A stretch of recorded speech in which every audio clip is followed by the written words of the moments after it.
Okay. దేవుడి యొక్క వాక్యం గురించి నేర్చుకుంటున్నాము. ఆయన యొక్క గొప్పతనం ఏంటిది?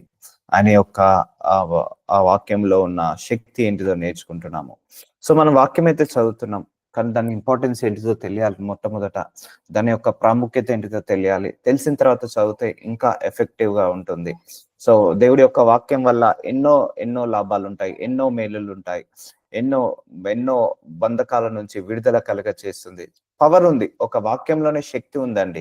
వాక్యం వింటుండగానే, వాక్యం చదువుతుండగానే శక్తి రిలీజ్ అవుతుంటది. మనకు తెలియకుండానే మన బంధకాలన్నీ కూడా తెగిపోతుంటా ఉంటాయి. అందుకే అపవాదికి ఇష్టం ఉండదు మనం వాక్యంలో ఎదగడం. అపవాదికి ఇష్టం ఉండదు మనం వాక్యం నేర్చుకోవడం, వాక్యానుసారంగా బ్రతకడం. ఎందుకంటే మనకొచ్చే శోధనలన్నీ కూడా ఆ వాక్యానుసారంగా వస్తుంటా ఉంటాయి. సో, చూద్దాము వాక్యం ద్వారా దేవుడు ఏం మాట్లాడబోతున్నాడో. సో, యెషయా 9వ అధ్యాయము 55వ అధ్యాయము 9వ వచనంలో, ఆకాశములు భూమికి పైన ఎంత ఎత్తుగా ఉన్నావో, మీ మార్గముల కంటే నా మార్గములు, మీ తలంపుల కంటే నా తలంపులు అంత ఎత్తుగా ఉన్నవి. చూసారా అండి? ఆకాశము భూమి ఎంత ఎత్తుగా ఉంటుందో, దేవుడి యొక్క తలంపులు మన తలంపులు అంత ఎత్తుగా ఉంటుంది. అందుకే ఈ వాక్యము దేవుడి తలంపుల నుంచి పుట్టింది. ఆ స్టాండర్డ్స్ మనం ఎదగాలంటే టైం పడుతుంది. ఆ స్టాండర్డ్స్ లో మనం నేర్చుకోవాలంటే టైం పడుతుంది. అందుకే ఇవన్నీ కూడా వాక్యం అంతా కూడా దేవుడి తలంపులు, దేవుడి యొక్క ఆలోచనల నుంచి పుట్టిన అంత ఈజీగా అర్థం కాదు. దేవుడి యొక్క ఆత్మ ఉంటేనే అది అర్థమవుతుంది. దేవుడి యొక్క ఆత్మ మనకు ఉంటేనే బయలుపరచబడుతుంది. కాబట్టి ఇది ఆయన తలంపులతో పుట్టింది కాబట్టి ఈ వాక్యం అంతా కూడా ఆయన తలంపులను క్రియేట్ చేస్తుంది. ఆయన యొక్క నిర్ణయాలు ఏంటిది, ఆయన తలంపులు ఏంటిది, ఆయన యొక్క శక్తి ఏంటిది, ఆయన యొక్క యుక్తి ఏంటిది, ఆయన యొక్క బలం ఏంటిది, ఇవన్నీ కూడా తెలియజేస్తుంటది. వర్షము హిమమును ఆకాశం నుండి వచ్చి అక్కడికి ఎలాగ మరలక భూమిని తడిపి విత్తువానికి విత్తనము, భుజించువానికి ఆహారము కలుగుటకై అది చిగిర్చి వర్ధిల్లునట్లు చేయును, అలాగే నా నోట నుండి వచ్చు వచనము ఉండును. చూసారండి? వర్షము హిమము ఆకాశం నుండి వచ్చి, సో వర్షము హిమము ఆకాశం నుండి వస్తుంది. సో అలాగే ఈ యొక్క వాక్యము కూడా ఆకాశం నుండి వచ్చింది. ఇది పరలోకం నుంచి వచ్చిన మన్నా అండి. ఇది ఈ వాక్యము భూలోకంలో మనుషులు రాసింది కాదు, పరలోకం నుంచి దేవుడి యొక్క తలంపుల నుంచి పుట్టి దేవుడి ఆత్మ చేత ప్రేరేపించబడి రాయబడింది ఈ వాక్యము. అందుకే ఈ వాక్యము భూలోక సంబంధమైనది కాదు, పరలోక సంబంధమైన వాక్యము. కాబట్టి వర్షము హిమము ఆకాశం నుండి వచ్చి అక్కడికి ఎలాగ మరల భూమిని తడిపి విత్తువానికి విత్తనము, భుజించువానికి ఆహారమును కలుగుటకై. ఇప్పుడు మనకు పంట వేస్తామండి. పంట వేయగానే కొంతకాలం రాగానే వర్షాలు వస్తాయి. వర్షం రాగానే ఆ పంట పండుతుంటది. వర్షాల వల్ల, నీటి వల్ల పంటను పండి వాళ్ళకు విత్తువానికి విత్తనం వచ్చి ఆ ఆహారాన్ని భుజించడానికి ఆహారము కలుగుటకై అది చిగిర్చి వర్ధిల్లునట్టు చేయను, అలాగే నా నోట నుండి వచనము అలాగుండును. సో ఈ వాక్యము ఏం చేస్తుందంటే మనకు ఆహారం లాగా అండి, భుజించువాడికి ఆహారము. సో ఇది ఆత్మీయ ఆహారము. ఇది వర్ధిల్లునట్లుగా చేస్తుందండి. చిగురుస్తారు. ఈ వాక్యం విన్న వాళ్ళందరూ కూడా నూతనంగా చిగురిస్తారు, నూతనంగా వర్ధిల్లుస్తారు. అందుకే నా నోట నుండి వచనము అలాగా ఉండును అంటున్నాడు. సో ఇప్పుడు అర్థమవుతుందండి ఎంత ఇంపార్టెన్స్ ఉందో వాక్యములో. సో ఇప్పుడు ఒక పంట వేసిన రైతుకి ఎలాగైతే చిగురిస్తుందో, అలాగే ఈ వాక్యం అనే విత్తనము విత్తిన తర్వాత మన హృదయాలలో కూడా ఈ వాక్యం అలా చిగురిస్తుంది. కాబట్టి వాక్యములో ఇన్ని ఫలితాలు ఉన్నాయి. సో అందుకే అండి వాక్యం వినడమే ఆశీర్వాదం, వాక్యం చదువుకోవడమే ఆశీర్వాదము, వాక్యానుసారంగా నడవడమే ఆశీర్వాదము. ఎప్పుడైతే మనము ఈ వాక్యాన్ని విని వాక్యానుసారంగా నడుచుకుంటామో అప్పుడు మనందరము కూడా మనము చిగురిస్తాము, వర్ధిల్లుతుంటా అంటాము. సో అందుకే ఇంపార్టెన్స్, దేవుడు మనకి ఇచ్చేశాడు ఈ ఆస్తిని, నువ్వే చదువుకోమని. నిష్ఫలంగా నా యుద్ధకు మరలక అది నాకు అనుకూలమైన దానిని నెరవేర్చును, నేను పంపిన కార్యమును సఫలము చేయును. సో ఈ వాక్యము నీ జీవితంలో ఫలించిన కొద్దీ నువ్వు కార్యాలన్నీ కూడా సఫలం అవుతుంటాయండి. సో నీకు వాక్యము ద్వారా నడుస్తున్నావు అనుకోండి, నీకున్న అడ్డంకులు అన్ని కూడా తొలగిపోతుంటా ఉంటాయి. వాక్యానుసారంగా నడుస్తున్నప్పుడు, వాక్యానుసారంగా జీవిస్తున్నప్పుడు, వాక్యం మన జీవితంలో ఫలిస్తున్నప్పుడు మన చుట్టూ ఉన్న అడ్డంకులు, ఇరుకులు, ఇబ్బందులు అన్ని కూడా ఏమవుతుంటా అంటే నశించిపోతుంటా ఉంటాయి. సో చాలా పవర్ ఉంటదండి. అందుకే వాక్యములో ఎదగాలి మనం ఎప్పుడైనా కూడా, ప్రార్థనలు ఎదగాలి, వాక్యంలో ఎదగాలి. సో వాక్యము మన జీవితంలో ఫలించాలి. మన శరీరంలో వాక్యాన్ని సమృద్ధిగా ఫలించేలాగా చేయాలి. మన నడినెత్తి నుంచి అరికాళ్ళ వరకు వాక్యముతో నింపుకోవాలి. వాక్య స్వరూపిలాగా మనము కూడా మార్చాలి. సో మన బైబిల్ గ్రంథము చేతిలో కాదు, మన మనసులో ఉండాలి. ఆ వాక్యాలన్నీ కూడా మన హృదయంలో ఉండాలి. సో అప్పుడు ఇంకా గొప్పగా ఫలిస్తామండి, గొప్పగా ఫలిస్తాము. సో మీరు సంతోషంగా బయలు వెళ్ళుదురు, సమాధానం పొంది తోడుకొని పోబడుదురు. చూసారండి, సంతోషము. ఈ వాక్యాన్ని వింటే సంతోషం వస్తుంటది. ఈ వాక్యానుసారంగా బ్రతుకుతే సంతోషం వస్తుంటది. ఈ వాక్యములో ఆ యొక్క ఏంటిదంటే నెమ్మది, శాంతి, సమాధానాన్ని పెట్టాడు దేవుడు. ఓదార్పును పెట్టాడు దేవుడు. కన్నీళ్లను తుడిచే శక్తి వాక్యానికి ఉందండి. మీరు సంతోషంగా బయలు వెళ్ళుదురు, సమాధానము పొంది తోడుకొని పోబడుదురు. మీ ఎదుట పర్వతములను, మెట్టలను, సంగీత నాదమును చేయని, పొలములోని చెట్లన్నీ చప్పట్లు కొట్టెను. సో సంతోషంగా ఉంటుంది ఈ వాక్యం వింటుండగా, వాక్యానుసారంగా నడుస్తుండగా, వాక్యంలో అభివృద్ధి చెందుతుండగా, వాక్యంలో ఫలిస్తుండగా మనకు భయం రాదు, దిగులు రాదు, బెడియముక రాదు, బెడద రాదు. సో సంతోషంగా, సమాధానంగా మనము ముందడికి వెళ్తాము. కాబట్టి ముండ్ల చెట్లకు బదులుగా దేవదారు వృక్షములు. చూసారండి, కష్టాలు కన్నీళ్ళ బదులుగా లాభాలు నష్టాలు, ఆ వ్యసనాలకు బదులుగా సంతోషము, ఆనందము. సో ఇవన్నీ కూడా మారుతుంది. సో ముళ్ళ చెట్లకు బదులుగా దేవదారు వృక్షములు. ముళ్ళ చెట్లు ఫలిస్తాయండి? ఫలించవు. ముళ్ళ చెట్లు ఎవరైనా దేనికన్నా ఉపయోగిస్తామా అండి? ఉపయోగించము. సో ముళ్ళ చెట్టు లాగా ఉన్న ప్రతి మానవుడి జీవితంలో ఈ వాక్యము పండితే దేవదారు వృక్షము మొలుచును. అంటే ఫలాలిచ్చే చెట్లలాగా మారుతారు. ఫలాలిచ్చే మన జీవితం లాగా మారుతుంది. సో ప్రతి ఒక్కరి జీవితం కూడా ఇలా మారుతుంది. సో ఇది ఇలా మారిపోతుంటది. లైఫ్ మారిపోతుంది, జీవనము మారిపోతుంది. సో యొక్క వాక్యము మనిషిని మార్చేస్తుంది, మనస్సుని మార్చేస్తుంది, మానవత్వాన్ని మార్చేస్తుంది. ఈ వాక్యం వల్ల జీవితమే మారిపోతుంటది. ఈ వాక్యం వల్ల జీవనం మారిపోతుంటది, లైఫ్ మారిపోతుంది, లైఫ్ స్టైల్ మారిపోతుంది. సో దేవుడికి అనుకూలంగా నడిచేలాగా చేస్తుంది. సో ముళ్ళ చెట్లకు బదులుగా దేవదారు వృక్షములు మొలుచును, దురద గొండ్లి చెట్లకు బదులుగా గొంజి వృక్షములు ఎదుగును అని యెహోవాకు ఖ్యాతిగాను, ఆయన కొట్టివేయబడని నిత్యమైన జ్ఞాపక సూచకగాను ఉండును. చూసారా అండి, ఈ వాక్యము కొట్టివేసేది కాదు, కొట్టివేయబడేది కాదు. ఇది ఒక జ్ఞాపక సూచకగాను ఉండును. సో ఎవరైతే ఒకప్పుడు జీవితంలో కష్టాలున్నాయో, లేకపోతే ఒకప్పుడు జీవితంలో మారు మనస్సు లేదో, లేకపోతే పూర్వ జీవితంలో అన్య జనులకు, అన్య సాంప్రదాయాలకు అలవాటైన వాళ్ళు ఉన్నారో, లేకపోతే పూర్వ జీవితంలో ఎవరైతే అన్యాయాలు, అక్రమాలు, మోసాలు, దొంగతనాలు, వ్యభిచారాలు, నరహత్య చేసిన వాళ్ళు, ఈ వాక్యం విన్న వాళ్ళందరూ కూడా దేవదారు వృక్షం వల్లే ఫలిస్తారు. సో గొంజి వృక్షం వల్లే ఎదుగుతారు, ఫలాలిచ్చే చెట్టులాగా మారుతారు. ఎందుకంటే ఒకప్పుడు అందరి జీవితం ముళ్ళ చెట్టు లాగా ఉండే. ఎప్పుడైతే వాక్యము పరిచయం అవుతుందో ఫలాలిచ్చే చెట్టులాగా మారుస్తుంది జీవితాన్ని. సో అంత శక్తి పెట్టాడు దేవుడు వాక్యానికి. సో 1 యోహాను 14వ అధ్యాయం. సో 1వ అధ్యాయము యోహాను 1వ అధ్యాయము 14వ వచనము. ఆ వాక్యము శరీరధారి అయి. చూసారండి, ఈ వాక్యమే శరీరాన్ని వేసుకొని వచ్చిందట. యేసు ప్రభువారి యొక్క శరీరము వాక్య స్వరూపి అంటారు ఆయనే. సో ఆయన శరీరం అంతా వాక్యమే, వాక్యమే, వాక్యమే, వాక్యమే. ఆయన ప్రతి ఒక్క నరనరము వాక్యమే. ఆయన ఎవరికైనా సైతానుడికి సమాధానం చెప్పాలన్నా వాక్యానుసారంగానే సమాధానం చెప్పేవాడు. యేసు ప్రభువారు కూడా వాక్యానుసారంగానే జీవించాడు, వాక్యానుసారంగానే నడిచాడు. కాబట్టి ఆ వాక్యము శరీరధారి అయి కృపా సత్య సంపూర్ణుడుగా మన మధ్య నివసించెను. సో తండ్రి వలన కలిగిన అద్వితీయ కుమారుని మహిమ వలె మనము ఆయన మహిమను కనుగొంటిమి. సో ఈ వాక్యంలో మహిమను పెట్టాడు దేవుడు. సో శరీరధారము అంటే యేసు ప్రభువారి యొక్క శరీరము మొత్తం వాక్య స్వరూపంతో నిండుకున్నాడు. మన శరీరం కూడా వాక్యముతో నిండుకోవాలండి, వాక్య స్వరూపంతో నిండుకోవాలి. సో అందుకే మన శరీరంలో ఎలాంటి చెడున్న తీసివేసి నీ వాక్యముతో నింపు ప్రభు అని అడగాలి దేవుణ్ణి. నీ వాక్యముతో నింపు ప్రభువా, నీ శక్తితో నింపు ప్రభువా, నీ వాక్యానుసారంగా నడిచే శక్తిని నాకు ఇవ్వు ప్రభువా. నీ ఆజ్ఞలను, నీ శాసనాలను, నీ కట్టడాలను నేను నేర్చుకొని వాటిని పాటించే శక్తిని దయచేయ. 10 మందికి చెప్పే కృపను నాకు దయచేయ ప్రభువా అని ప్రార్థించాలి. ఎప్పుడైనా వాక్యం ఎలా ఉండాలి? మన శరీరం అంతా వాక్యముతో నిండుకోవాలి, మన హృదయంలో వాక్యం ఉండాలి. సో వాక్యంతో నిండుకున్నప్పుడు మనం ఇంకా గొప్పగా ఫలిస్తామండి. మన ఆత్మ ప్రజ్వల్ల చేస్తుంటది, ఆత్మకు సామర్థ్యం పెరుగుతుంది, ఆత్మకు శక్తి పెరుగుతుంది. ఆత్మీయ ఆహారం అండి. మనం ప్రతిరోజు వాక్యం వినకపోయినా, ప్రతిరోజు వాక్యం చదవకపోయినా, అంటే వాక్యం అంటే మళ్ళా వేరే వేరే వాక్యాలు కాదండి, ఓన్లీ దైవ వాక్యంలే. లోక సంబంధమైన వాక్యాలు కొన్ని ఉంటాయి, అలాంటివి కాకుండా దైవ సంబంధమైన వాక్యాలు, ఓదార్పునిచ్చే వాక్యాలు, జీవంలోకి నడిపించే వాక్యాలు, సత్యంలోకి నడిపించే వాక్యాలు ఏవైతే ఉన్నాయో వాటిని వింటుండగా వింటుండగా వింటుండగా ఓదార్పు వస్తుంది, సహనం పెరుగుతుంది, ఓపిక పెరుగుతుంది, ఆశీర్వాదం వస్తుంది, ఇంకా బలము పెరుగుతుంది. ఆత్మ ఎప్పుడైతే బలపడుతుంటదో మన శరీరానికి కూడా ఆ ఆరోగ్యము, ఆ సంతోషము, ఆనందము వస్తుంటది. కాబట్టి మనము ఆయన మహిమను కనుగొంటిమి. సో ఎఫెసీలకు రాసిన 6:17 మరియు రక్షణను శిరస్త్రాణమను దేవుని వాక్యమును ఆత్మ ఖడ్గమును ధరించుకొనుడి. చూసారండి, దీన్ని ఆత్మ ఖడ్గం అంటారు. ఆత్మ ఖడ్గము. ఇప్పుడు యుద్ధానికి వెళ్లే వీరుడు చేతికి పెట్టుకుంటాడు ఒక ఖడ్గము.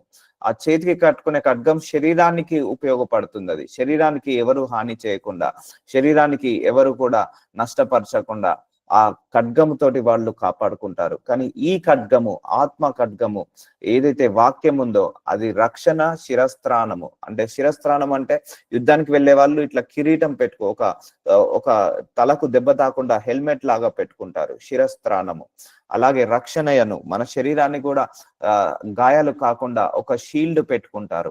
అలాగే మన ఆత్మకు కూడా ఇది ఒక షీల్డ్ లాంటిది, ఒక హెల్మెట్ లాంటిది, ఒక ఆత్మ ఖడ్గము లాంటిది. సో వాక్యము ఆత్మ ఖడ్గము లాంటిది, ధరించుకోవాలి. సో ఈ ఆత్మ ఖడ్గాన్ని మనం ప్రతిరోజు ధరించుకున్నప్పుడు నీకు ఆత్మకు ఎలాంటి నీరసం రాకుండా, ఆత్మ ఎలాంటి తప్పిపోకుండా, ఆత్మ ఎలాంటి బలహీన పడకుండా సహాయం చేస్తుంది. కాబట్టి ఆత్మ ఖడ్గమును ధరించుకోండి అంటున్నాడు. దేవుని వాక్యమును చూసారా, దేవుని వాక్యమును ఆత్మ ఖడ్గమును ధరించుకొనుడి. సో మన చేతికి ఖడ్గమున్నట్టుగా మన ఆత్మకు ఖడ్గము ఇదే వాక్యము. సో ఈ వాక్యం ఎప్పుడైనా ఖడ్గం లాగా పనిచేస్తుంది. ఇది చీలుస్తుంది, ఇది ఖండిస్తుంది, ఇది కాపాడుతుంది. ఈ ఖడ్గము ఆత్మ ఖడ్గం, వాక్యం అనే ఆత్మ ఖడ్గము రక్షిస్తుంది, సో ఆదుకుంటది, సో ఓదారుస్తుంది. అంత ఇంపార్టెంట్. మన ఆత్మను కాపాడే శక్తి ఈ వాక్యానికే ఉందండి. ఆత్మీయంగా ఎదిగే శక్తి ఈ వాక్యానికే ఉందండి. సో అందుకే ఆత్మలో ఎదగాలని ప్రతిరోజు ప్రార్థించండి. ఈ ఖడ్గాన్ని ధరించుకోమంటున్నాడు. ఇప్పుడు యుద్ధానికి వెళ్లే వీరుడు ఇలా ధరించుకుంటాడు. ఇప్పుడు నేను ఈ వస్త్రాన్ని ధరించుకున్నాను, అలాగే వాక్యం అనే ఆత్మ ఖడ్గాన్ని ధరించుకోమంటున్నాడు, మీ దగ్గరే పెట్టుకోమంటున్నాడు. సో ఎందుకంటే ఇది మనకు సేఫ్ అండి. ఈ వాక్యానుసారంగా బ్రతికే వాళ్లకు అపవాది ఏ శోధనలో పడవేయడు, ఏ శోధనలో పడవేయకుండా ఆపివేయగలుగుతాడు. కాబట్టి ఈ ఖడ్గాన్ని మనం ఎప్పుడు కూడా ధరించుకునే ఉండాలి. సో ఈ వాక్యం ఇలా చెప్పింది, ఈ వాక్యానుసారంగా నేను ఇలా బ్రతకాలి, ఈ యొక్క వాక్యానుసారంగా నేను జీవించాలి, సో అని మనం ఎప్పుడు కూడా ధరించుకొని ఉండాలి. సో వాక్యానుసారంగా చూడాలి, వాక్యానుసారంగా వినాలి, వాక్యానుసారంగా మాట్లాడాలి, వాక్యానుసారంగా ప్రవర్తించాలి, వాక్యానుసారంగా నడుచుకోవాలి. ఎందుకంటే ఎవరైతే ఈ వాక్యానుసారంగా నడుస్తారో వాళ్ళే పరలోక రాజ్యానికి వెళ్తారండి. నేను దేవుణ్ణి నమ్ముకున్నాను, అయినా వ్యసనాలకు బానిసవాను, అయిన వ్యభిచారము, అయిన దొంగతనం, అయిన మోసాలు, అయిన నరహత్య, అయినా కూడా నేరాలు ఘోరాలు చేస్తుంటారు చాలా మంది. దానివల్ల వాళ్ళు పరలోకానికి వెళ్ళలేరు. ఎప్పుడైతే ఈ వాక్యాన్ని తెలుసుకొని వాళ్ళు మార్గాలను సరళం చేసుకుంటారో అప్పుడే వాళ్ళు పరలోకానికి వెళ్తారు, పరలోక రాజ్యంలో నివసిస్తారు. సో అంత పవర్ ఉంది వాక్యము.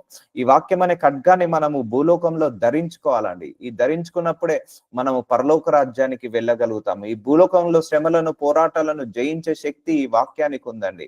ఈ వాక్యానుసారంగా నడిచే శక్తి మనకు దేవుడు ఆల్రెడీ ఇచ్చేశాడు. అందుకే వాక్యాన్ని ఎప్పుడు కూడా నెగ్లెక్ట్ చేయొద్దు. వాక్యానుసారంగా నడవడానికి, వాక్యానుసారంగా బ్రతకడానికి, వాక్యాన్ని చదువుకోవడానికి, వాక్యాన్ని వినడానికి ఎప్పుడు కూడా నెగ్లెక్ట్ చేయొద్దు. అందుకే ధరించుకోమంటున్నాడు. అన్ని వేళలని వాక్యం అనే ఖడ్గము ఇది మన ఆత్మను కాపాడుతుందండి, మన ఆత్మీయతను కాపాడుతాయండి. మన ఆత్మను నరకానికి వెళ్లకుండా పరలోకానికి తీసుకెళ్లే శక్తి ఈ ఆత్మకు ఉంది. అందుకే ఈ ఖడ్గాన్ని ధరించుకోండి. ఖడ్గం పని ఏంటిదండి? ఖండించడం. ఖడ్గం పని ఏంటిది? కొట్టడం. ఖడ్గం పని ఏంటిది? తెగ నరకడం, చెడుని శత్రువుని నరకడం. సో ఆ ఖడ్గం పని మనకుంది. మన శత్రువులను తెగ నరికే శక్తి, శత్రువు అంటే ఇక్కడ ఎవడు? అపవాది, లూసిఫర్. వాడిని నరికే శక్తి ఈ ఆత్మ అనే ఖడ్గం వాక్యానికి ఉందండి. సో అందుకే ఈ వాక్యం స్ప్రెడ్ కావాలి ఎప్పుడైనా కూడా. సో 15 యోహాను 3:3 నేను మీతో చెప్పిన మాటను బట్టి మీరు ఇప్పుడు పవిత్రులై ఉన్నారు. చూసారండి, ఈ మాటలు వింటుంటా అంటే పవిత్రులు అవుతుంటాము, నీతిమంతులుగా మారుతాము, పరిశుద్ధులుగా మారుతాము, తప్పులో నుంచి విడుదల కలగ చేస్తుంది. చెప్పాడు దేవుడు చాలా వాక్యాల్లో చాలా కండిషన్స్ పెట్టాడు. ఆ కండిషన్స్ అన్నిటిని మనం ఫుల్ఫిల్ చేసుకుంటూ వెళ్ళాలి. వెళ్తుంటా అంటే మన జీవితం బాగుంటుంది, జీవనం బాగుంటుంది. లేకపోతే కష్టాలు కొని తెచ్చుకోవాల్సి వస్తుంది, నష్టాల పాలు కావాల్సి వస్తుంది, బాధలో పడాల్సి వస్తుంది, ఇరుకులో ఇబ్బందిలో పడాల్సి వస్తుంది. కాబట్టి నేను మీతో చెప్పిన బాటను బట్టి మీరు ఇప్పుడు పవిత్రులై ఉన్నారు. సో ఇది ప్యూరిఫికేషన్ ఇస్తుంది. పవిత్రత అంటే సాంటిఫికేషన్. సో మనందరినీ కూడా పవిత్రులుగా మారుస్తుంది. మన ఆత్మను, మన మనస్సులను, మన ఆలోచనలన్నింటిని కూడా పవిత్రులుగా మారుస్తుంది ఈ వాక్యము. కాబట్టి ఈ వాక్యము వింటుండగా, చదువుతుండగా మనల్ని మారుస్తుంటా ఉంటది. కాబట్టి వినడానికి ఎప్పుడు కూడా శ్రద్ధ చూపించాలి. మీరు విను మాత్రమై ఉండి మిమ్మును మీరు మోసపుచ్చుకొనకుండా వాక్య ప్రకారము ప్రవర్తించిన వారునై ఉండి. చూసారా అండి, యాకోబు 1:22 మీరు విను మాత్రమై ఉండి మిమ్మును మీరు మోసపుచ్చుకొనకుండా. వింటున్నారు వాక్యము, కానీ వాక్య ప్రకారం ప్రవర్తించు వారినై ఉండి వాక్యానుసారంగా నడవమంటున్నాడు దేవుడు. సో వినడం అందరు వింటారండి. 100 మంది వింటారు, 100 మందిలో ఎంతమంది పాటిస్తారు? సో ఇది ఇంపార్టెంట్. ఇప్పుడు నేను వాక్యం బోధించినంత మాత్రాన గొప్పవాణ్ణి కాదు.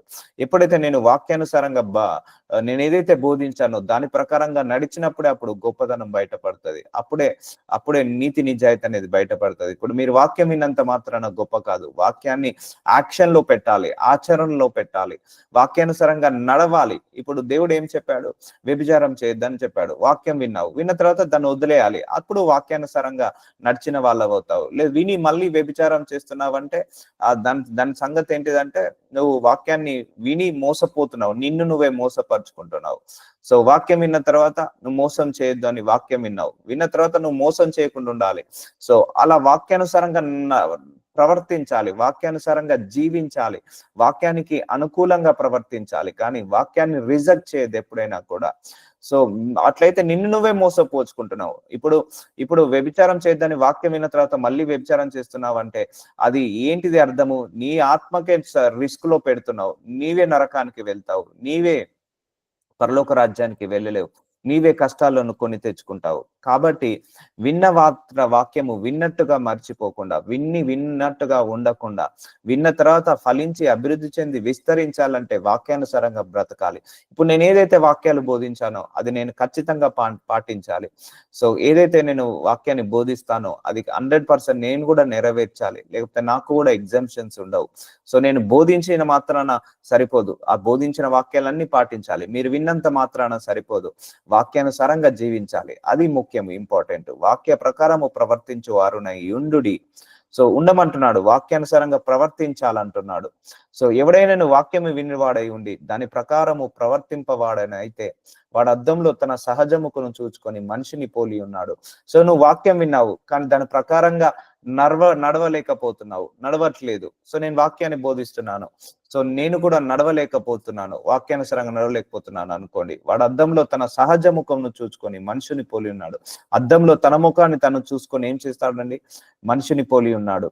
వాడు తను చూసుకొని అవతలికి పోయి తాను ఎట్టివాడు వెంటనే మర్చిపోను కదా. అంతే కదండి, మనం ఈరోజు మార్నింగ్ అద్దంలో ముఖం చూసుకున్న తర్వాత బయటికి వెళ్ళినప్పుడు మనం మర్చిపోతాము.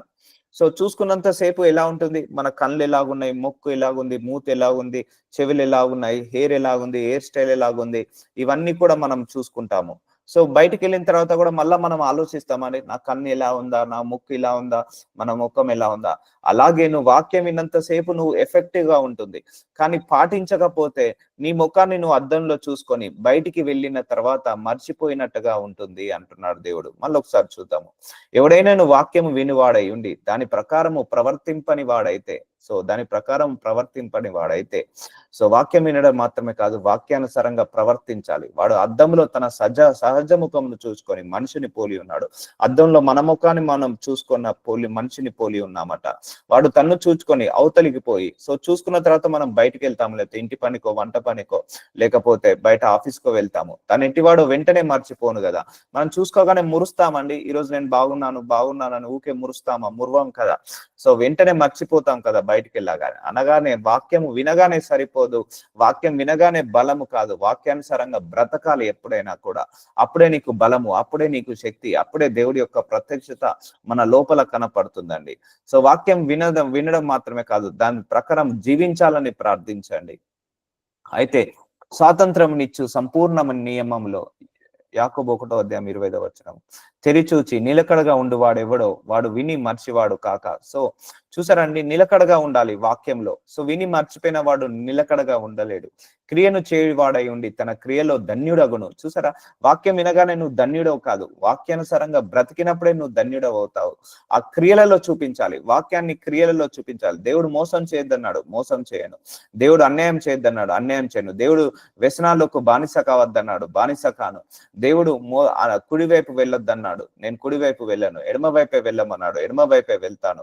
సో దేవుడు వాక్యం చదువుకోమన్నాడు, వాక్యాన్ని చదువుతాను. దేవుడు వాక్యానుసారంగా జీవించమన్నాడు, జీవిస్తాను వాక్యానుసారంగా. సో నీతిమంతుడుగా ఉండమన్నాడు, నీతిగా ఉంటాను. పరిశుద్ధుడుగా ఉండమన్నాడు, పరిశుద్ధుడుగా ఉంటాను. పవిత్రుడుగా ఉండమన్నాడు, పవిత్రుడుగా ఉంటాను. సో వాక్యంలో దేవుడు ప్రార్థన చేసుకోమని చెప్పాడు, అయితే నేను ప్రార్థన చేసుకుంటాను. సో ఇలా యాక్షన్ లో పెట్టాలి, వాక్యాన్ని ఎప్పుడైనా యాక్షన్ లో పెట్టాలి. సో దేవుడు ఇది వద్దు అన్నాడు, వాక్యం ద్వారా చెప్పాడు, సో నేను అది చేయను, అంతేగా క్రియలలో చూపించాడు. అలా క్రియలలో చూపించిన వాడే ధన్యుడు అవుతాడు.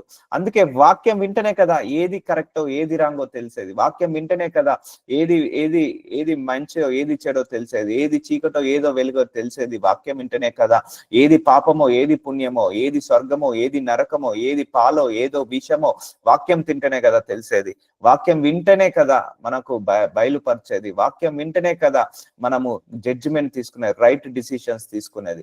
ఇప్పుడు నేను వాక్యం ఏది వినలేదండి, సో అప్పుడు నాకు తెలియదు ఏది మంచో ఏది చెడో. అప్పుడు నాకు నచ్చినట్టుగా నేను చేసుకొని వెళ్తాను. వాక్యం విన్నాను అనుకోండి, అప్పుడు తెలుస్తుంది నాకు మంచి ఏంటిదో చెడేంటిదో. సో వాక్యం వింటనే కదా మనం పాటించేది. పాటించకుండా నువ్వు వాక్యం వినకుండా ఎలా పాటించగలుగుతావు? పాటించలేవు కదా. నువ్వు ఎలా క్రియలలో చూపిస్తావు? క్రియలో చూపించలేవు కదా. అందుకే వాక్యం వినాలి, దానిని క్రియలలో చూపించాలి. మళ్ళీ వాక్యం వినాలి, ఆ విన్న వాక్యాన్ని క్రియలలో చూపించాలి. సో అలా చూపించిన ప్రతిసారి కూడా మన లోపల ఆ ధన్యులమవుతాము దేవుడి దృష్టిలో. అందుకే ఎవరైతే వాక్యానుసారంగా బ్రతుకుతారో వాళ్ళందరూ దేవుడికి అతి ప్రియులు, అతి ప్రియులు, అతి ఇష్టలు. సో ఇవన్నీ కూడా నేర్చుకొని మనం మర్చిపోవద్దండి. సో దేవుడు చాలా రాసి పెట్టాడు వాక్యంలో, ఏది పాపమో ఏది పుణ్యమో, ఏది చేస్తే పరలోకానికి ఏది చేస్తే నరకానికి, ఎలా ఉండాలి ఎలా ఉండద్దు, ఏమి చేయాలి ఏమి చేయకూడదు, ఇవన్నీ కూడా మనకు దేవుడు వాక్యంలో రాసి పెట్టాడు. కాబట్టి ఈ వాక్యానుసారంగా బ్రతకాలని కోరుకోవాలి, ఈ క్రియలలో చూపించాలి, యాక్షన్స్ లో చూపించాలి. మనం విన్న వాళ్ళము కాదు, వాక్యాన్ని పాటించేలాగా సో దేవుడు బూతులు మాట్లాడొద్దన్నాడు, ఎవరిని కొప్పడొద్దన్నాడు. సో అలాగే నువ్వు నోరుని కంట్రోల్ చేసుకున్నావు అనుకోండి, అప్పుడు వాక్యానికి విలువ ఇచ్చినట్టు. ఎలా పడితే అలా మురిగామనుకోండి, మొత్తుకున్నాం అనుకోండి, అప్పుడు వాక్యాన్ని రిజెక్ట్ చేస్తున్నట్టు.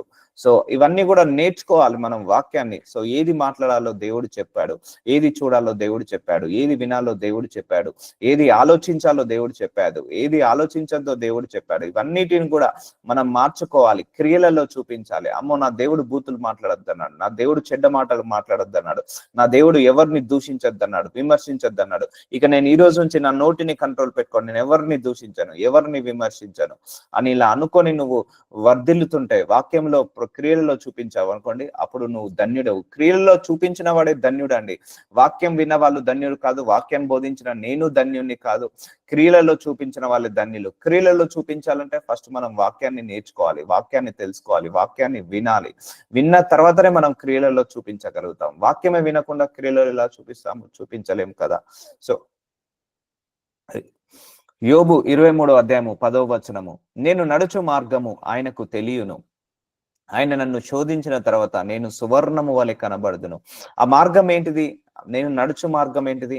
సో మన మార్గాలన్నీ చెడు మార్గాలే. వాక్యము పరిచయమైన తర్వాత, వాక్యానుసారంగా నడిచిన తర్వాత ఆయన మనల్ని అందరినీ కూడా పరిశీలిస్తాడు. నీ లోపల ఇప్పుడు వాక్యం ప్రత్యక్షమైందా? నీకు వాక్యము ఇచ్చాడా దేవుడు? ఈరోజు వాక్యానుసారంగా మాట్లాడడా? దీని ప్రకారంగా దేవుడు నీకు కొన్ని పరీక్షలు పెడతాడు. వాక్యానుసారమైన పరీక్షలు వచ్చిన తర్వాత సువర్ణం వలె, అంటే బంగారం వలె కనబడతాం మనందరం కూడా. అవునండి, నిజము. నాకు కూడా దేవుడు ఏదైతే వాక్యాన్ని బోధించానో ఆ వాక్యానుసారమైన పరీక్షలు నాకు అలో చేశాడు.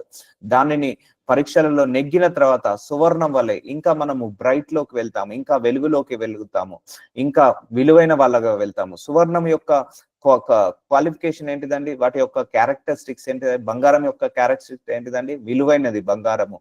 బంగారం యొక్క సాదృశ్యం ఏంటిదండి? పవిత్రమైనది, అది విలువైనది, అది అండ్ వెలకట్టలేనిది, అత్యధికమైన మూల్యమైనది బంగారము. సో అలాగా మనం మారుతాము. సో అదొక ఆభరణం తయారు చేసుకోవడానికి విలువ కలిగినది బంగారము. సో బంగారానికి విలువ ఎక్కువ. అలాగే నువ్వు మారుతావు. సో నేను నడుచు మార్గము ఆయనకు తెలియను. సో ఎప్పుడైతే వాక్యాన్ని విని నీ మార్గాన్ని మార్చుకుంటావో, నీ మార్గాలను సరళం చేసుకుంటావో, నీ ప్రవర్తనను మార్చుకుంటావో అది ఆయనకు తెలుస్తుంది. సో నువ్వు వాక్యం విన్న తర్వాత ఆయన నీకు కొన్ని పరీక్షలు పెడతాడు. ఆ పరీక్షలన్నిటిని కూడా నువ్వు సువర్ణం వలె మారడానికి అది సహాయం చేస్తుంది. అందుకే వాక్యం ఏం చేస్తుంది ఇక్కడ, మనం బంగారం లాగా ప్యూరిఫికేషన్ చేస్తుంది. ఒక బంగారాన్ని ఎలాగైతే కాల్చి కాల్చి ప్యూరిఫై చేస్తుందో, వాక్యం కూడా మనల్ని కాల్చి కాల్చి ప్యూరిఫై చేస్తుంది, సువర్ణం వలె కనబడేలాగా చేస్తుంది.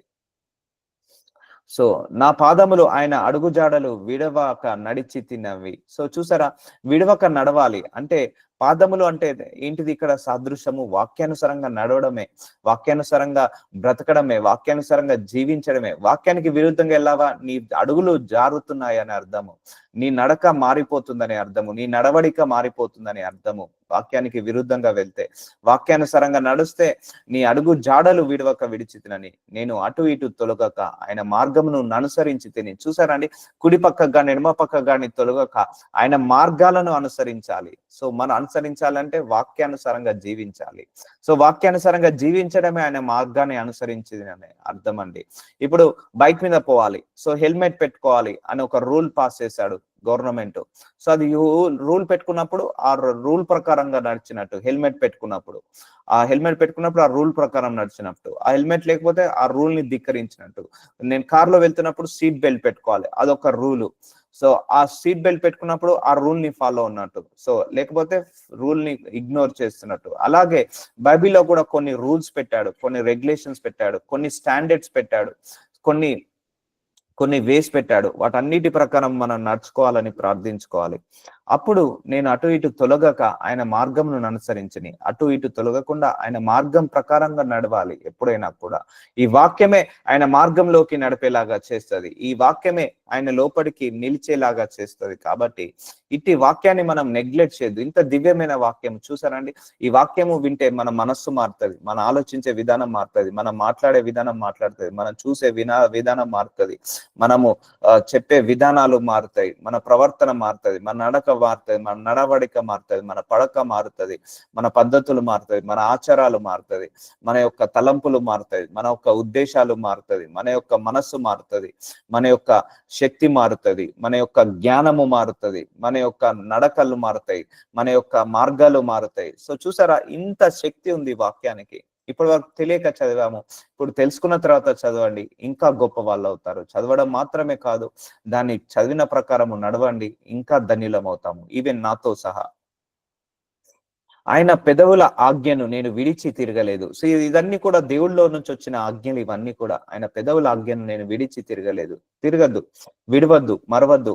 ఆయన నోటి మాటలను నా స్వాభిప్రాయము కంటే ఎక్కువగా ఎంచి తిని. చూసారా, నీకు కొన్ని అభిప్రాయాలు ఉన్నాయి, నీ అభిప్రాయం కంటే ఈ వాక్యాన్ని ముందు పెట్టాలండి. ఇప్పుడు నీకు ఒక వ్యసనానికి బానిస కావాలని ఉంది, ఫర్ ఎగ్జాంపుల్ సిగరెట్ స్మోకింగ్ లేకపోతే ఆల్కహాల్ అడిక్షన్ కావాలని ఉంది, అది నీ సొంత అభిప్రాయం. దానికంటే దేవుడి వాక్యానికి ఎక్కువగా ఇంపార్టెన్స్ ఇవ్వాలి. దేవుడి మాటలు ఏం చెప్పాడు, సో ఇలాంటి వ్యసనాలకు బానిస కావద్దని చెప్పాడు. ఆయన నోటి మాటలను వినాలి, ఆ నోటి ఫస్ట్ ప్రియారిటీ గాడ్ వర్డ్కి ఇవ్వాలి. కొన్ని మనకు కూడా అభిప్రాయాలు ఉంటాయి, కొన్ని చేయాలనిపిస్తాయి, కొన్ని మాట్లాడాలనిపిస్తుంది, కొన్ని చూడాలనిపిస్తుంది, కొన్ని వినాలనిపిస్తుంది. సో ఇవన్నీ నీ సొంత అభిప్రాయం. కొన్ని తినాలనిపిస్తుంది, కొన్నిసార్లు నువ్వు తిరగాలనిపిస్తుంది, నీ ఇష్టానుసారంగా బ్రతకాలనిపిస్తుంది, నీ సొంత అభిప్రాయము. దీనికంటే దేవుడు యొక్క నోటి మాటలు, ఈ వాక్యానికి విలువ ఇస్తే అప్పుడు ఎక్కువగా లాభ పొందుతావు. అంతే కదండి, ఈ వాక్యాన్ని నేర్చుకుంటే ఏమిటంటే ఇక మన సొంత అభిప్రాయం ఉండద్దు, కోపం వద్దన్నాడు దేవుడు, తీసేసుకోవాల్సి వస్తుంది కొన్ని సందర్భాల్లో. ఒకరిని తిట్టద్దు అంటాడు, తప్పు, తిట్టద్దు, అదే సొంత అభిప్రాయం. నీ శత్రువుని ద్వేషించాలి, మనకు ఆ క్యారెక్టర్ అది. కానీ దేవుడు ఏమన్నాడు, శత్రువుని కూడా ప్రేమించమన్నాడు. సొంత అభిప్రాయాన్ని మార్చుకోవాల్సి వస్తుంది, స్వాభిప్రాయము కంటే ఎక్కువగా ఎంచి తిని. సో మన సొంత అలవాట్లు, మన సొంత అభిప్రాయాలు, మన సొంత ఆలోచనలు, మన సొంత ఇష్టాల కంటే ఎక్కువగా ఈ వాక్యానికి విలువ ఇవ్వాలి. అంతే కదండి, మనందరికీ కూడా ఈ సందర్భాలు వచ్చాయి. సో మనం ద్వేషించాలని ఉంటది చాలా మందిని కూడా, మనల్ని అన్యాయం చేసిన వాళ్ళు, అక్రమం చేసిన. కానీ దేవుడేమో ప్రేమించమంటాడు. ఏం చేద్దాం, ఆ స్టాండర్డ్స్ అలా పెట్టాడు. సో అలా ప్రేమించాల్సి వస్తుంది. సో అప్పుడు మన సొంత అభిప్రాయం ఏంటిది, శత్రువుని ప్రేమించాలి. కానీ దేవుడు ఏమంటున్నాడు, శత్రువుని కూడా సొంత అభిప్రాయం శత్రువుని ద్వేషించాలి.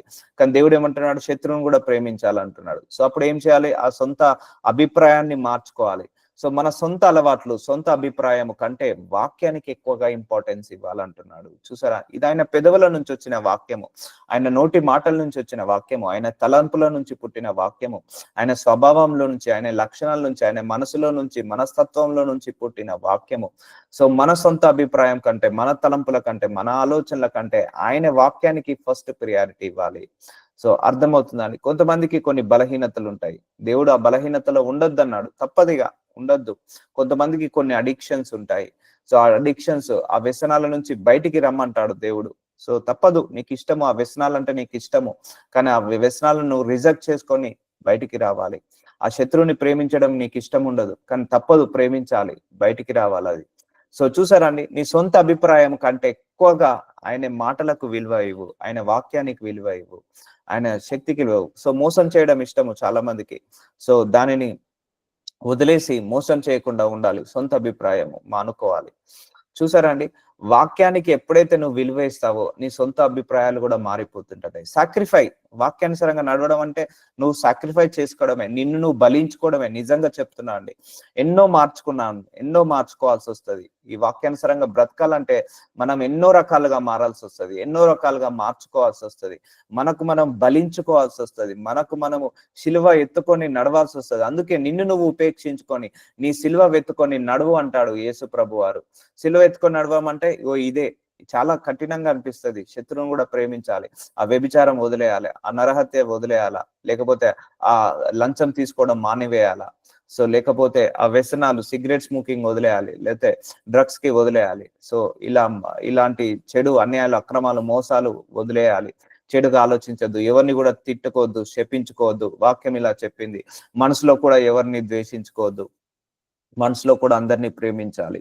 సో ఇవన్నీ కూడా నీ సొంత అభిప్రాయాలు. సో మార్చుకున్నప్పుడే అప్పుడు దేవుడి వాక్యము ప్రత్యక్షం అవుతుంటది. సో ఇప్పుడు ఇక్కడ నీ సొంత అభిప్రాయము, ఇది నీ దేవుడి యొక్క వాక్యము, ఏది ఇంపార్టెన్స్ ఇవ్వాలో అప్పుడు మీరే జడ్జిమెంట్ తీసుకోవాలి. సో ఏది ఇంపార్టెన్స్ ఇస్తామండి, మన సొంత అభిప్రాయాలక?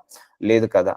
సో దేవుడి వాక్యానికే ఎప్పుడైతే ఇంపార్టెన్స్ ఇస్తామో అప్పుడే మనకు దేవుడి యొక్క ఫలాలు మనం జీవితంలో ఫలిస్తాయండి. సో కాబట్టి మన సొంత అభిప్రాయాలను రిజెక్ట్ చేసేస్తుంది ఈ వాక్యము. నేను కూడా చాలా సందర్భాల్లో సాక్రిఫై చేయాల్సి వచ్చింది. కొన్ని అభిప్రాయాలను, కొన్ని ఇష్టాలను, కొన్ని అలవాట్లను, కొన్ని ఆలోచించే విధానాలను, మాట్లాడే విధానాలను, లేకపోతే చూసే విధానాలు అన్ని కూడా సాక్రిఫై చేయాల్సి వస్తుంది వాక్యాన్ని విన్నప్పుడు, వాక్యానుసారంగా నడిచినప్పుడు. అంతే కదండి, మనందరం కూడా ఈ వాక్యానుసారంగా బతుకుతున్నప్పుడు సాక్రిఫై చేయాల్సి వస్తుంది. ఆ కోపాన్ని సాక్రిఫై చేయాలి, ఆ ద్వేషాన్ని సాక్రిఫై చేయాలి, ఆ విమర్శలను సాక్రిఫై చేయాలి, ఆ నోటి మాటలను సాక్రిఫై చేయాలి. సో మన పద్ధతులను, ఆలోచనలు, అలవాట్లను సాక్రిఫై చేయాలి ఈ వాక్యానుసారంగా బ్రతకడానికి. సో వాక్యానికే ఫస్ట్ ప్రియారిటీ ఇవ్వాలి, వాక్యానికే స్టాండర్డ్స్ ఇవ్వాలి, మన సొంత అభిప్రాయం కంటే. అది ఇంపార్టెంట్ అండి. సో మీరు బ్రతికి అభివృద్ధి, ద్వితీయోపదేశ కాండము 8వ అధ్యాయం 1వ వచనము, మీరు బ్రతికి అభివృద్ధి నొంది యెహోవా మీ పితరులతో ప్రమాణం చేసిన దేశమునకు పోయి దాన్ని స్వాధీనపరచినట్లు నేడు నీకు ఆజ్ఞాపించిన ఆజ్ఞలన్నింటినీ అనుసరించి నడుచుకొనవలెను. నేను నిన్ను బ్లెస్ చేస్తాను, నిన్ను అభివృద్ధి పరుస్తాను, నీ పితరులకు ప్రమాణం చేసినట్టుగా నిన్ను ఆశీర్వదిస్తాను. కానీ నువ్వు చేయాల్సిందల్లా నా వాక్యానుసారంగా బ్రతుకు, నా చిత్తానుసారంగా బ్రతుకు, నా ఆజ్ఞలన్నింటినీ నేర్చుకో, వాటిని నడుచుకో అంటున్నాడు. సో దేవుడికి ఇష్టం అండి. నువ్వు 100 కోట్ల ఆఫరింగ్ ఇచ్చావు, కానీ దేవుడికి వ్యతిరేకంగా వెళ్తున్నావు. దేవుడికి ఆఫరింగ్ ఇష్టం ఉండదు. నువ్వు 1 రూపాయి ఆఫరింగ్ ఇచ్చావు, కానీ దేవుడికి ఆజ్ఞానుసారంగా నడుస్తున్నావు. నువ్వు దేవుడికి ఇష్టానుసారంగా నడుస్తున్నావు అనుకోండి, దేవుడి ఆజ్ఞల అనుసారంగా నడుస్తున్నావు, వాక్యానుసారంగా నడుస్తున్నావా, నువ్వు దేవుడికి ఆఫరింగ్ ఇచ్చిన దాంతో సమానం. ఆఫర్ ఇచ్చిన దానికంటే ఎక్కువ ఇదే ఆఫరింగ్ ఆయనకు. అతి విలువైన ఆఫరింగ్ ఏంటంటే ఆయన మాటలు విన్న వాళ్ళు. ఆయన మాటలు విన్న వాళ్ళని ఆయన చాలా ప్రేమిస్తాడు. ఆయన ఆజ్ఞలను అనుసరించిన వాళ్ళను ఆయన చాలా ఇష్టపడతాడు, చాలా ప్రేమిస్తాడు. అందుకే ఆయన ఆజ్ఞలను నేర్చుకొని అనుసరించే వాళ్ళు గొప్పగా అభివృద్ధి పొందుతారు. సో అబ్రహాము పిలుచుకోబడ్డాడు, ఆయన ఆజ్ఞలకు, శాసనాలకు, కట్టడాలకు విలువ ఇచ్చాడు. యోబు విలువ ఇచ్చాడు, యాకోబు విలువ ఇచ్చాడు, ఇస్సాకు విలువ ఇచ్చాడు, సొలొమోను విలువ ఇచ్చాడు, దావీదు విలువ ఇచ్చాడు, శామ్యూయల్ విలువ ఇచ్చాడు. సో ఇలా గొప్ప గొప్ప ప్రవక్తలు, ఏలియా, ఎలీషా, వాళ్ళందరూ కూడా ఆయన ఆజ్ఞానుసారంగా నడిచారు. వాళ్ళందరూ కూడా అనుసరించి నడుచుకునవలెను.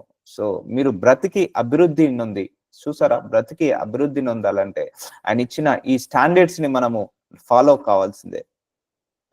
దీంట్లో ఎగ్జామ్షన్ ఉండదండి. వాక్యము నడిచే విధానంలో, వాక్యానుసారంగా బ్రతికే విధానంలో ఎగ్జామ్షన్స్ ఉండవు. సో ఇట్స్ ఏ స్టాండర్డ్ అంతే. ఈ స్టాండర్డ్ లో తీసేది లేదు, కలిపేది లేదు. సో అందుకే వాక్యము ఎప్పుడైనా కూడా ప్యూరిటీ, ఒక పాలు లాంటిది. నిన్న చెప్పాడు కదా దేవుడు, ఒక తల్లి పాలలో ఎంత పవిత్రత, ఎంత స్వచ్ఛంగా ఉంటుందో అలాంటి స్వచ్ఛమైన వాక్యం ఇది. అందుకే ప్రతిరోజు ఆ మిల్క్ ని తీసుకోమంటాడు దేవుడు. ఆ ఆజ్ఞలన్నింటినీ అనుసరించి నడుచుకోవాలంటున్నాడు. సో నడిస్తే ఆయన్నే ఆశీర్వదిస్తాడు. నువ్వు కొన్ని అడగాల్సిన అవసరం కూడా లేదు. నువ్వు ఆయన వాక్యానుసారంగా నడువు. నీకు శోధనలు వచ్చినప్పుడు, వేదనలు వచ్చినప్పుడు, పరీక్షలు వచ్చినప్పుడు ఆయన వాక్యానుసారంగా నడువు. అప్పుడే ఆయన నీకు వీటన్నిటిని కూడా బయలుపరిచి నిన్ను పుటము వలె, ఒక ఒక ఒక వజ్రం వలె, ఒక బంగారం వలె మార్చి ఆయన ఆజ్ఞలన్నిటిని కూడా నెరవేర్చినప్పుడు మనము బ్రతికి అభివృద్ధి నొందుతాము. So will continue tomorrow. So Lord Jesus, ఇదిగో తండ్రి, వాక్యం యొక్క గొప్పతనము, వాక్యంలో ఉన్న శక్తి గురించి మా అందరికీ కూడా బయలుపరుస్తున్నందుకు వందనాలు. Thank you so much for the word of God my lord.